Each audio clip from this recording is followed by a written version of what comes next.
Hey, what's going on, guys? It's me, Jay. I'm sure by now you guys have heard the news that Donald Trump plans to invite 49 uh, white South African refugees from from South Africa to the United States.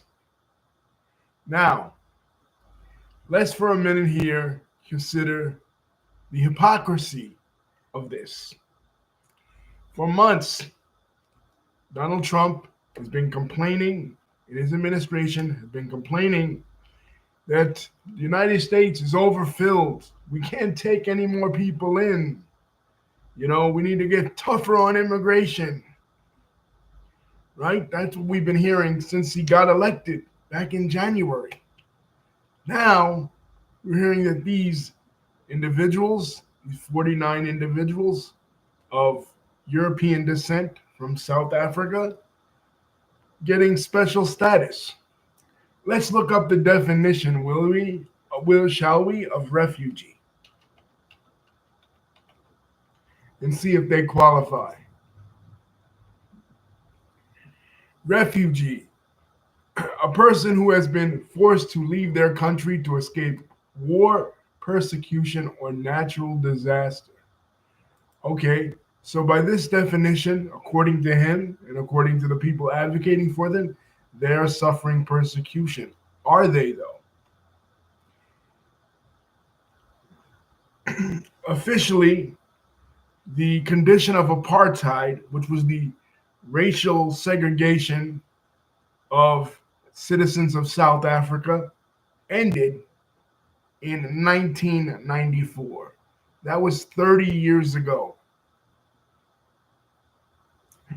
Prior to that, from 1948 to 1994, there was a system in place of racial segregation and racial humiliation and racial oppression, specifically targeting, well, multiple ethnic groups, but mainly the native black South Africans and the coloreds, the mixed race people, as well as um, descendants of Indian indenture laborers brought there by the British. I mean, this was the same level of oppression experienced here by Black Americans here was experienced there, even worse to some extent in South Africa. So basically, this was a racist government. This was a government that the white citizens of South Africa put into place long before South Africa became an independent nation, because South Africa only became an independent nation in 1961 from British rule. So even longer, from 1948 to 1994, remember, um, the American system of apartheid, the Jim Crow regime in the South, was only limited to just that one part of the country. It didn't extend to the entire uh, land in the United States. And also, it didn't involve such a disparity of people. Here, white people were the majority of the people, and black people were the minority of the people. But in South Africa, of course, black people were the majority of the people, and white people were the minority. But they still oppressed them. They still treated them like second class citizens. Nelson Mandela spent 27 years behind bars to fight against this oppression. And since that time, there have been government laws on the books by various regimes in South Africa that have attempted to ease the burden of past mistakes. And this is what they're calling oppression. They're saying they're making up these stories, these propaganda stories, that the Boers, the white people in South Africa, are being systematically killed and systematically oppressed. Okay, now that is a spurious claim. I'm not from South Africa. I never been to South Africa, but I can almost bet that that is not true. But okay, say if it were, say hypothetically it were true. If Donald Trump was truly concerned about genocide, he would allow the Gazans to apply for for refugee status, right? Because they've been suffering. Uh, the Palestinians, specifically Gaza and the West Bank, have been suffering for oppression just as long. If he were truly concerned about oppression and wars, even in that continent, in Africa, what about the wars in Sudan? What about the wars in the Congo? Nothing from that. But the white South Africans, for some reason, who don't even qualify by international law to be refugees, because there is no proof that they're actually suffering from oppression as defined in the dictionary, what defines a refugee, they get refugee status. And it's no coincidence why this is. Elon Musk is an Afrikaner. Elon Musk is a descendant of white settlers in South Africa.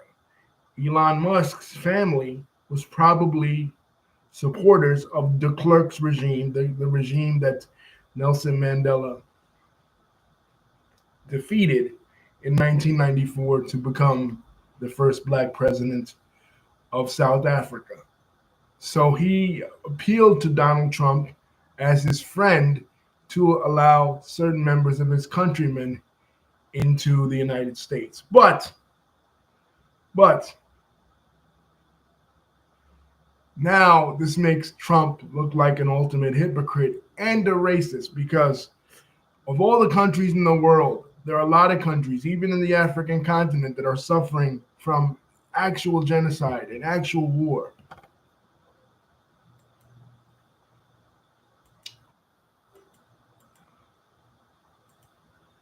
And he goes and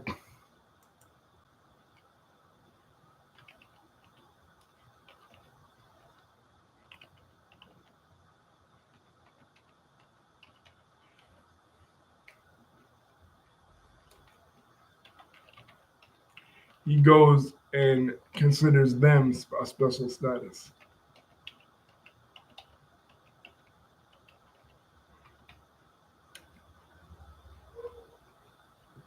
It's bullshit in my opinion because they are not by the classical definition refugees. There is no war or systematic oppression or systematic genocide going on of white South Africans. There's no regime targeting them. It's not like a Hutu and a Tutsi situation in Rwanda in 1994. It's not like the Darfur genocide. Hell, it's not even like the Palestinian Israeli genocide. It is totally different, right? Because there are towns in South Africa where they still, even in the post apartheid era, with black people ruling in South Africa, where they still do not allow black South Africans to go. Let me look up that name of that town right now.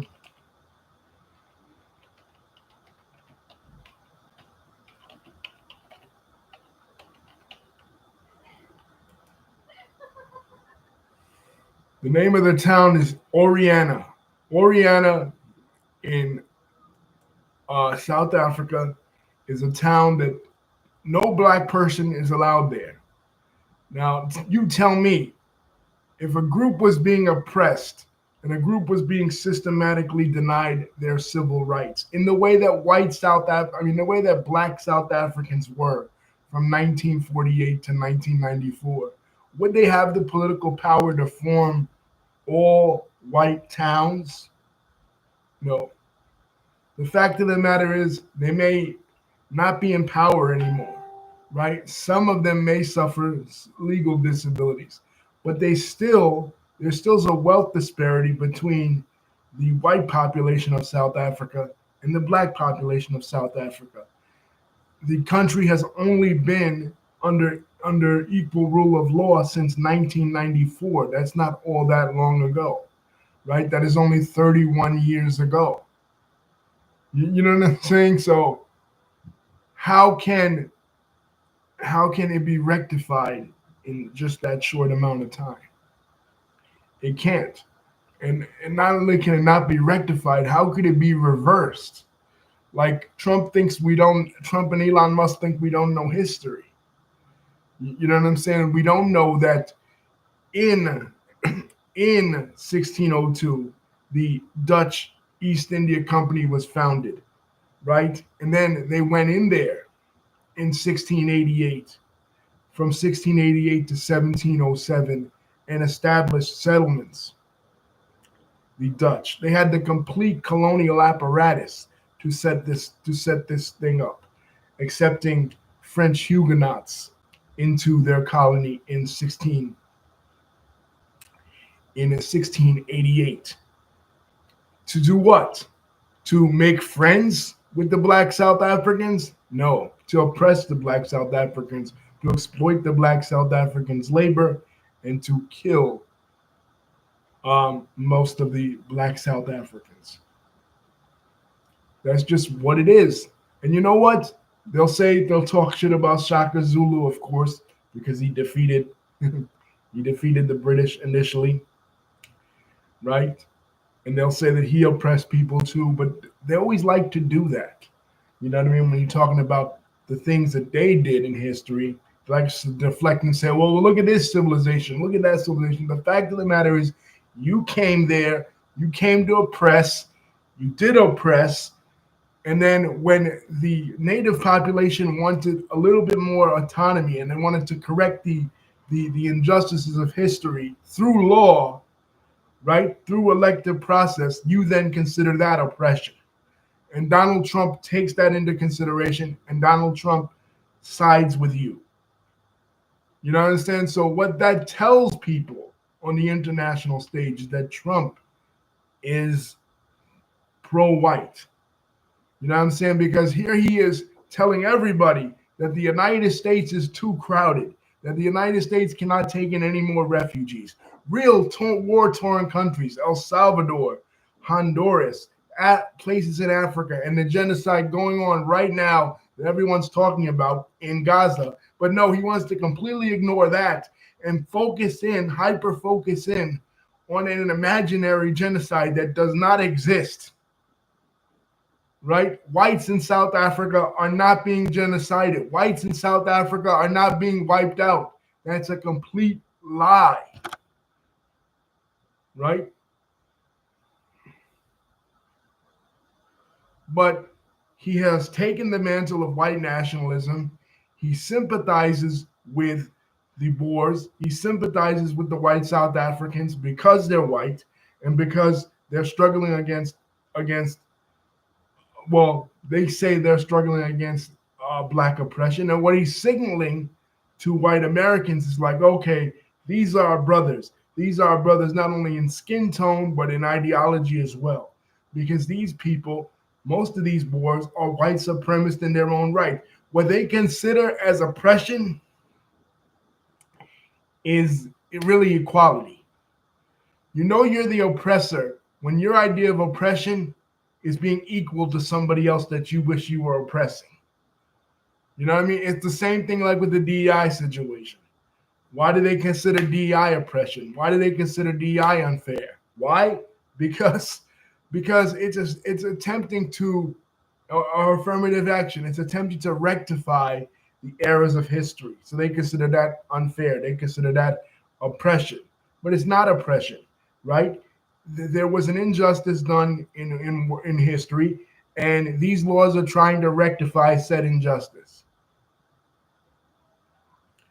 right? And people will point to Julius Malema, right? And when Julius Malema was running, and he had that incident where he said, remove the Boer, right? He was doing a chant. And people say, oh, well, that's inciting hatred and that's inciting genocide, right? First of all, no. Because even if you got a guy like that that has radical politics in regards to that,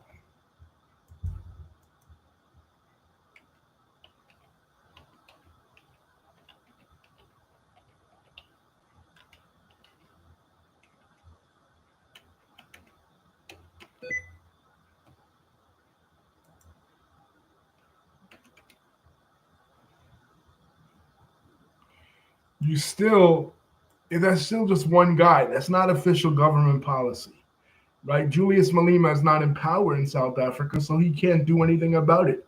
Raposo is still in power, right? Cyril Raposo is still in power. So what Julius Malema thinks and whatever radical ideas he might have, they're irrelevant to what's really going on in South Africa.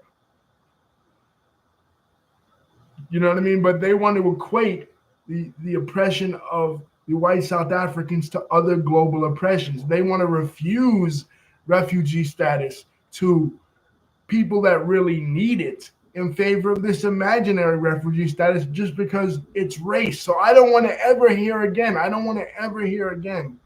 from people that say it's not about race, it's about immigration. It's not about race. We just have too many people. And it clearly is about race. Because if you're ready to admit these 49 individuals, and granted, they're just 49 individuals, right? But that's where it starts. Pretty soon, Trump is going to be signaling for all of the white population of South Africa to come to the United States. Because in his mind, it not only makes their plight, it legitimizes their supposed plight of oppression, but it also strengthens the white population, which is in desperate need of strengthening and desperate need of an increase. This is why Trump is doing all these initiatives, like, paying people to have babies, right, and trying to ban abortions. We've been talking about it. Many of the white nationalists believe that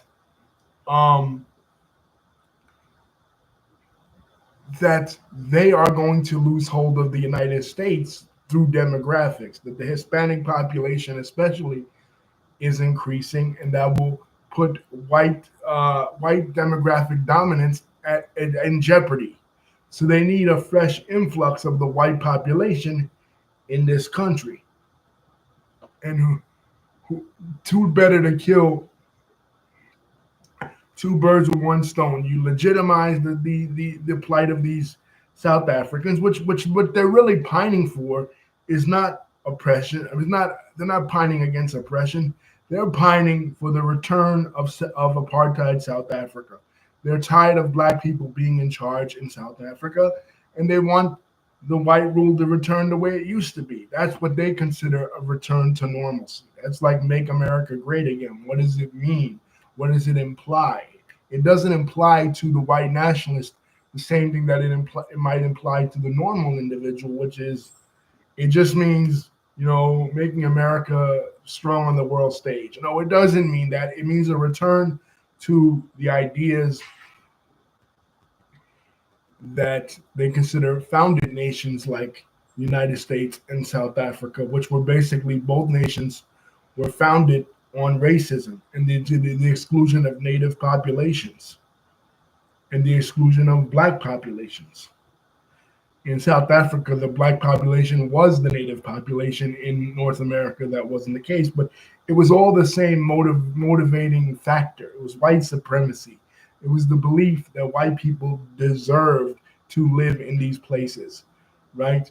In the 15th century and the 16th century, it was the Americas. In the 17th century, in the 17th century, in the 17th century and the 18th century, it was Africa and Asia, particularly South Africa, because South Africa was the only part of Africa that was hospitable for white people to live in, right? They started off as trading posts because, again, in 1602, the Dutch East India Company was founded, right? Vasco da Gama in the 15th century, he sails around the world. He goes to be the first European Portuguese man to go to India. And then they figure, hey, this is how he got to India, by sailing around the Cape of Good Hope. The Dutch get in the game. The Dutch become successful in the spice trades. They go to the Spice Islands. Hell, later on, they even colonize the Spice Islands. But on their way between Europe and Asia, they stop at Africa and they set up these trading posts. And these trading posts would become trading colonies. And later on, they full on colonize the place. They full on enslave the native population. decimate the entire native population to make way for their settler colonies, by the 1680s. So, and then they go to war with the British because the British become interested uh, in South Africa later on by the 19th century. And then by the early 20th century, they have two series of wars called Boer Wars, which end the last one in 1902, right? Where these Dutch colonists, these Afrikaners, these Dutch colonists go to war with the British. They lose. The British stay there until 1961, when they finally grant South Africa its independence. But all throughout this time, the Dutch descendants, the Dutch and French Huguenots. What are the Huguenots? The Huguenots were a group of Protestants in France. And of course, France being predominantly Catholic, right? They expelled the Protestants in 1688. So the Huguenots go with the Dutch, just like in the Dutch, their color was orange. This is why the flag of New York has the orange on it, and the original flag of South Africa had orange on it, right?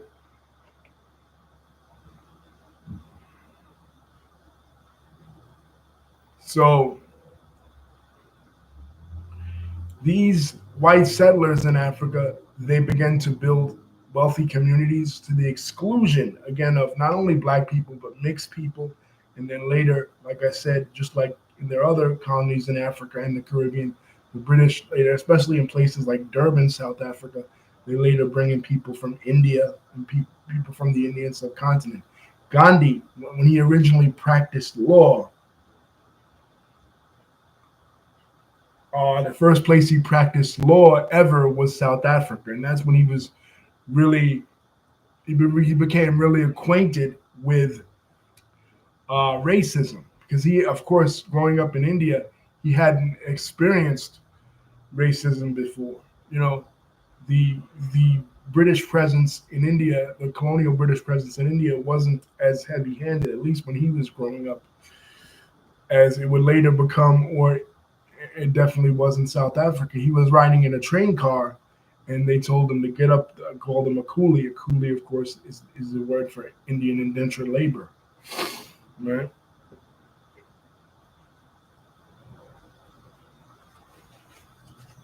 And he, through his understanding of British common law, wanted to fight for better rights and treatment of Indians in South Africa, but he didn't want to fight for the black population of South Africa. That was notorious about Gandhi. Even though black people later in South Africa and black people in America copied his message of Satyagraha, nonviolent resistance, he didn't care for black people. He called black people the K word, and the K word is, I'm not going to say the word, but look it up. It is equivalent to the N word in South African culture. And Gandhi used this word to describe black South Africans. You know what I mean? So he was no friend of black South Africans. He considered himself in racial solidarity with white South Africans that were oppressing black South Africans. You know what I mean? So, because according to him, Indians had Aryan blood. Indians descend in ancient times from white people, and white people came from the Caucasus Mountains down to India and founded the Vedic civilization, according to Gandhi. And that is why the languages of English and Spanish and German and Italian and Latin and Greek share a common origin with the languages of the Indian subcontinent, like Urdu, Hindi, Punjabi, Gujarati, at least in the northern part of India and Pakistan. So that's what Gandhi wanted to do, form an alliance with the whites. Just like Trump, he was placating to the white South Africans, trying to tell them that they were the real civilizers of Africa, that when they came to Africa, they were the ones who brought civilization to Africa. The old colonialist mindset, oh, they wouldn't have civilization if it were not for us, right? They would just be savages, right? The Bantus or the Bantus or the Khoisan, which Khoisan are the original people. The Khoisan people in South Africa, they were there even before the great Bantu expansion. You look at them, they kind of look like Asians but black. You know, they have distinct features. They used to, an old word for them used to be Hottentot. I don't know if that word is still used, but yeah, the Khoisan people, Khoi. They're the indigenous of South Africa, the real indigenous. There's no way that Boers are indigenous to South Africa. They belong in Europe. They come originally from the Netherlands and France and other places. And not to mention that during the height of the apartheid era, President Reagan was in cahoots with the government of South Africa and completely supported the government of South Africa against the sanctions that the United Nations was attempting to place on the government for its oppression of its black citizens, right? So when there was real oppression in South Africa of the black South Africans, the United States government did nothing. In fact, the United States government supported the apartheid regime, right? They wouldn't advocate, and so did the British government. They wouldn't advocate on behalf of Nelson Mandela. Right, they consider Nelson Mandela a terrorist. He was on a terrorist watch list up until right before he died in 2013. You know, for fighting for the freedom and equality of black South Africans. So you want to convince me that these oppressors are really the oppressed now? You know, that they're being oppressed, that they deserve refugee status? Bullshit. You know, that's all I got to say about that, guys. Thank you for listening. Don't forget to like, comment, and subscribe. Hit the bell button. I'll see you when my next video is coming out. Love you.